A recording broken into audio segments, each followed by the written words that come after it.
"Mama?" I said again, louder this time. "Della," she said, "you ought to be in bed." "I just had to get a drink of water." I wiggled my toes against the bare linoleum floor. It was sticky where it hadn't got cleaned up enough after Miley threw her sippy cup down there when she pitched a fit about going to bed. Where sleeping was concerned, Miley pitched a lot of fits. "What are you doing, Mama? Don't you want to be in bed too?" No. I inched into the kitchen a little at a time, keeping my feet away from the seeds all over the floor and reaching for a clean glass from the cupboard. I ignored the open fridge with Mama's special no germs here water filter and pitcher and filled my cup with tap water from the sink. I didn't want to know what Mama was doing. It felt like the long ago bad time all over again, and I didn't want to know a single thing more about any of it. So all I said was, "Do you know you got a watermelon seed stuck above your eye?" Mama's fingers flew to her forehead, picking the seed off and flicking it onto the tabletop real quick, like it might bite her. "I don't like these. There's just too many of them. I don't want you eating any, okay? And I don't want you feeding them to Miley either.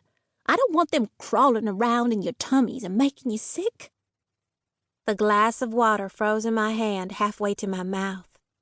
I looked at Mama and looked at her some more, wishing so hard that I hadn't gotten out of bed in the first place. Wishing I was asleep like I should have been, so that I wouldn't be here seeing Mama acting like this. I drank up all my water and put the cup in the sink. Sometimes I liked to put my water cups on the counter, so I could keep drinking out of them and didn't have to wash them out between. But any time I did that, Mama got on my case about all the germs my mouth had left on there. I never knew what she thought was going to happen. It wasn't like those mouth germs were going to crawl down the sides of the glass and onto the counter. But she sure didn't like for me to leave them. "Listen," I said, taking a deep breath and pretended I was talking to Miley instead of to Mama.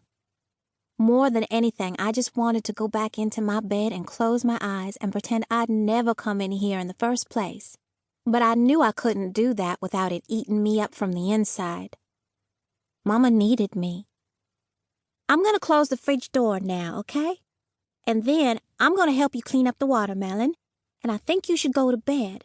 Otherwise you'll be tired at church tomorrow. And I know you don't like that." What Mama really didn't like was when I was tired at church. But she didn't like being tired herself either, because she said it turned her into a mean green mama monster. Sure enough, Mama frowned. "Why are you still up, Della?" she asked, like I hadn't just told her a minute ago. "You need to be in bed, honey." I sighed. "I know. I'm going there right now.